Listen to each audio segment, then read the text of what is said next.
went forth with his disciples across the Kidron Valley, where there was a garden which he and his disciples entered.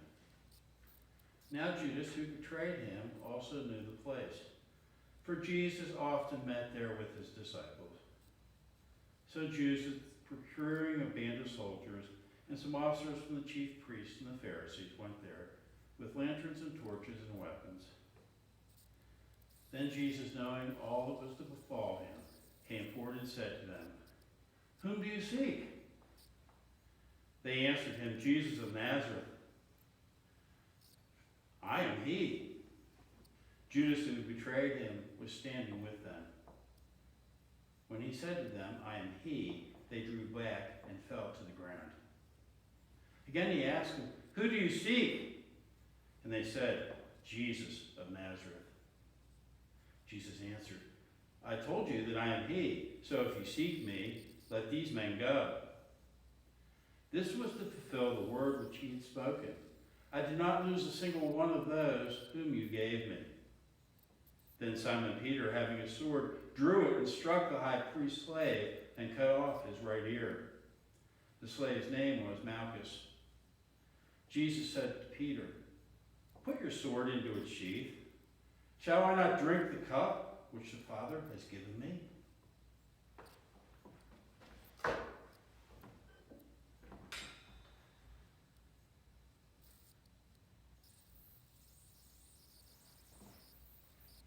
So the band of soldiers and their captain and the officers of the Judean authorities seized Jesus and bound him.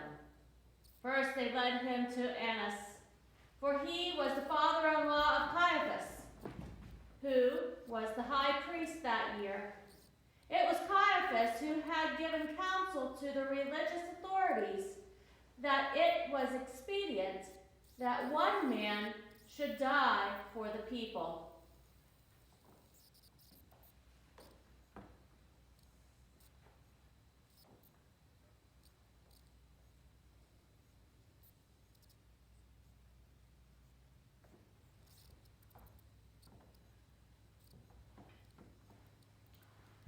Simon Peter followed Jesus, and so did another disciple.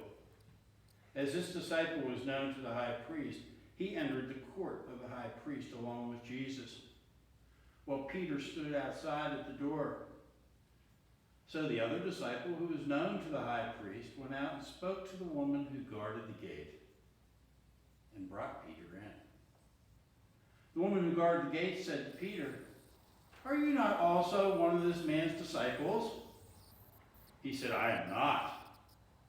Now the servants and officers had made a charcoal fire because it was cold, and they were standing and warming themselves. Peter also was with them, standing and warming himself.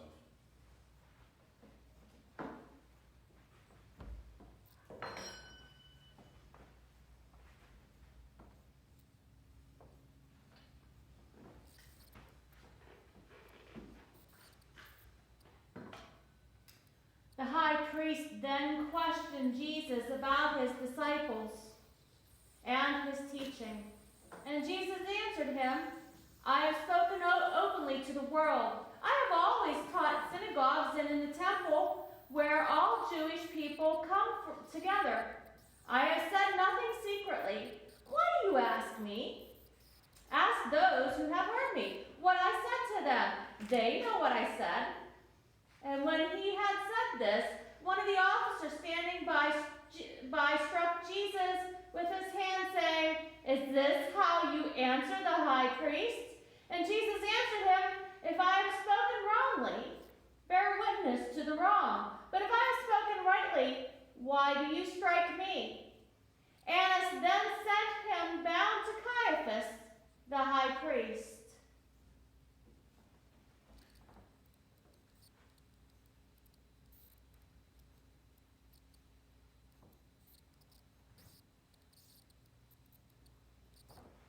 Now Simon Peter was standing and warming himself. They said to him, "Are you not also one of his disciples?" He denied it and said, "I am not." One of the servants of the high priest, a kinsman of the man whose ear Peter had cut off, asked, Did I not see you in the garden with him? Peter again denied it, and at once the cock crowed.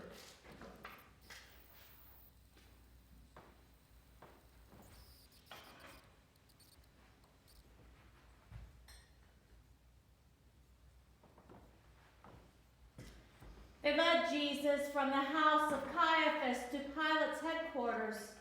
It was early. They themselves did not enter the headquarters, so that they might not be defiled, but might eat the Passover. So Pilate went out to them and said, "What accusation do you bring against this man?" They answered him, "If this man were not an evildoer, we would not have handed him over."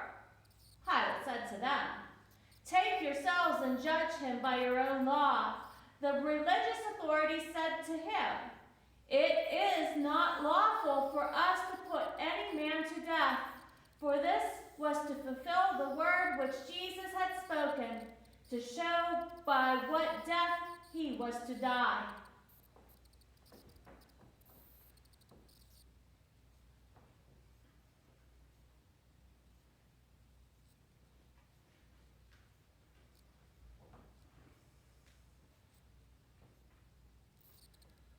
Pilate entered the headquarters again and called Jesus and said to him, "Are you the king of the Jews?" Jesus answered, "Do you say this of your own accord, or did others say it to you about me?" "Am I a Jew?" Pilate answered. "Your own nation and the chief priests have handed you over to me. What have you done?" Jesus answered, "My kingship is not of this world. If my kingship were of this world, my servants would fight, that I might not be handed over to the religious authorities. But my kingship is not from the world." Pilate said to him, "So you are a king?" Jesus answered, "You say that I am a king. For this I was born, and for this I have come into the world, to bear witness in the truth. Everyone who is of truth hears my voice."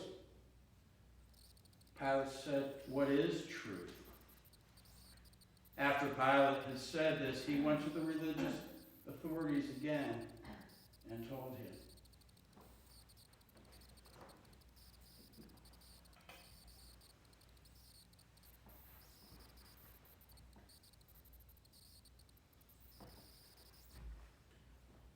After Pilate had said this, he went to the religious authorities again and said to them, "I find no crime in him, but you have a custom that I should release one man for you at the Passover. Will you have me release for you the King of the Jews?"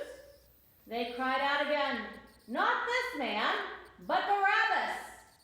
Now Barabbas was a robber.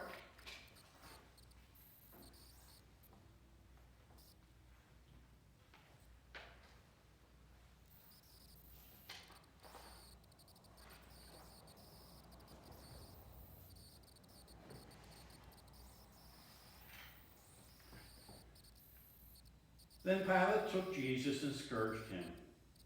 And the soldiers plaited a crown of thorns and put it on his head, and arrayed him in a purple robe. They came up to him, saying, "Hail, King of the Jews!" and struck him with their hands. Pilate went out again and said to them, "See, I am bringing him out to you, that you know I find no crime in him." So Jesus came out wearing the crown of thorns and the purple robe. Pilate said to them, "Behold the man!" When the chief priests and the officers saw him, they cried out, "Crucify him! Crucify him!" Pilate said to them, "Take him yourselves and crucify him, for I find no crime in him." The religious authorities answered, "We have a law, and by that law he ought to die, because he has made himself the Son of God." When Pilate heard these words, he was the more afraid. He entered the headquarters again and said to Jesus, "Where are you from?" But Jesus gave no answer. Pilate said to him, You will not speak to me? Do you not know that I have the power to release you and the power to crucify you? Jesus answered him, you have no power over me, unless it has been given to you from above.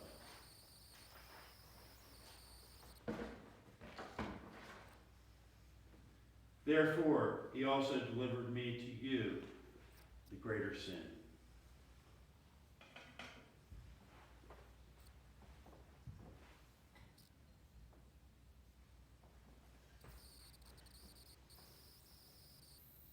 Upon this, Pilate sought to release him, but the religious authorities cried out, if you release this man, you are not Caesar's friend.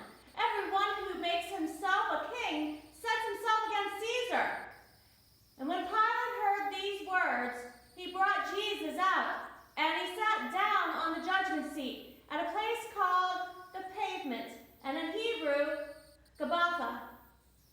Now, it was the day of preparation of the Passover. It was about the 6th hour. He said to the religious authorities, behold your king! And they cried out, away with him! Away with him! Crucify him! Pilate said to them, shall I crucify your king? The chief priest answered, we have no king but Caesar. They handed him over to him to be crucified.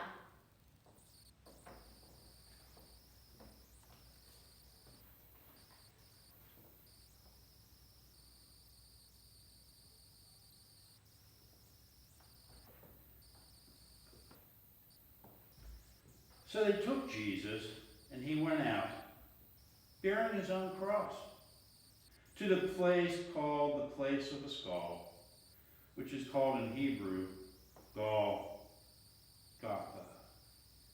There they crucified him, and with him 2 others, one on either side and Jesus between them. Pilate also wrote a title and put it on the cross. It read, Jesus of Nazareth, the King of the Jews. Many of the Judeans read this title, for the place where Jesus was crucified was near the city. And it was written in Hebrew, in Latin, and in Greek. The chief priest then said to Pilate, do not write the King of the Jews. But this man said, I am King of the Jews. Pilate answered, what I have written, I have written. When the soldiers had crucified Jesus,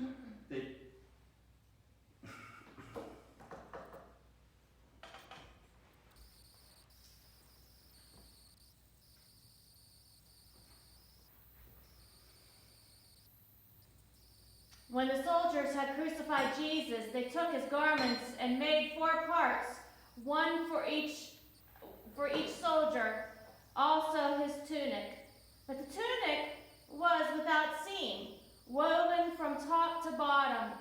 So they said to one another, let us not tear it, but cast lots for it to see whose it shall be. This will be to fulfill the scripture. They parted my garments among them, and for my clothing they cast lots.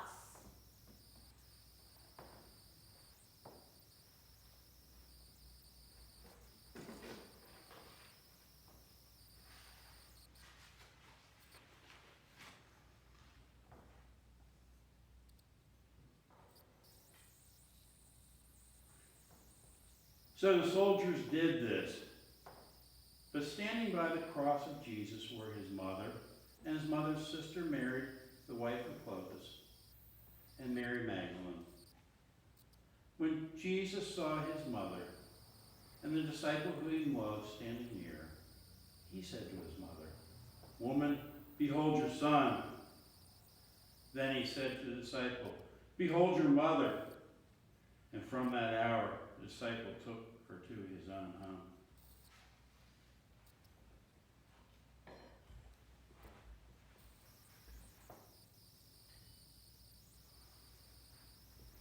After this, Jesus, knowing all was now finished, said to fulfill the scripture, I thirst. A bowl full of vinegar stood there. So they put a sponge full of vinegar on hyssop and held it to his mouth. When Jesus had received the vinegar, he said, "It is finished." And he bowed his head and gave up his spirit.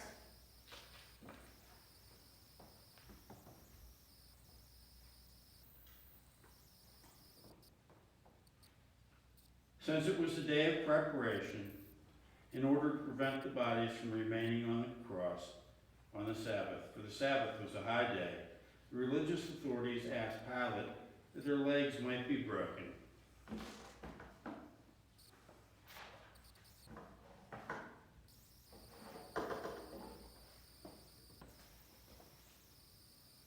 And that they might be taken away. So the soldiers came and broke the legs of the first and of the other who had been crucified with him. But when it came to Jesus and saw that he was already dead, they did not break his legs.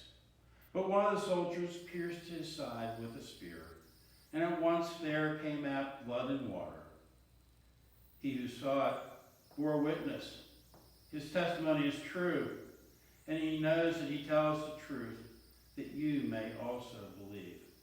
For these things took place that the scripture might be fulfilled. Not a bone of him shall be broken. And again, another scripture says, they shall look at him whom they have pierced.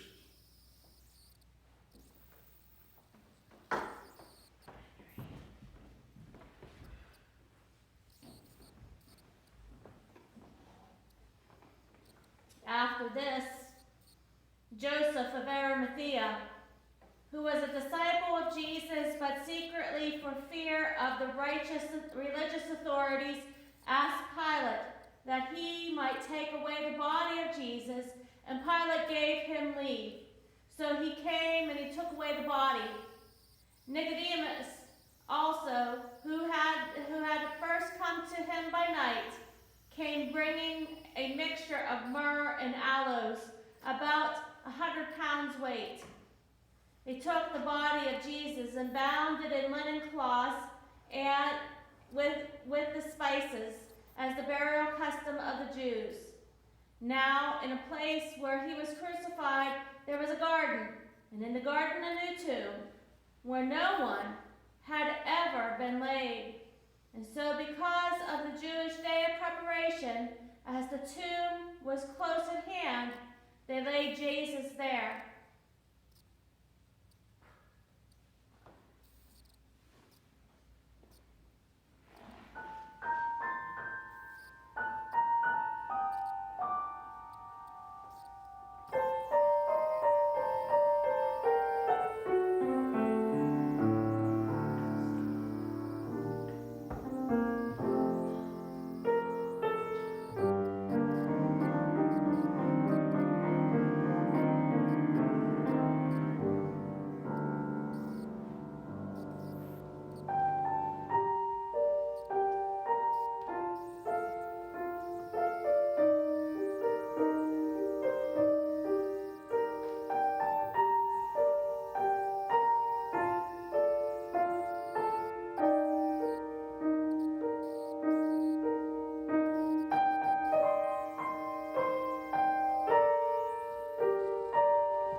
Christ, who for our sake became obedient unto death, even death upon the cross, keep you and strengthen you this night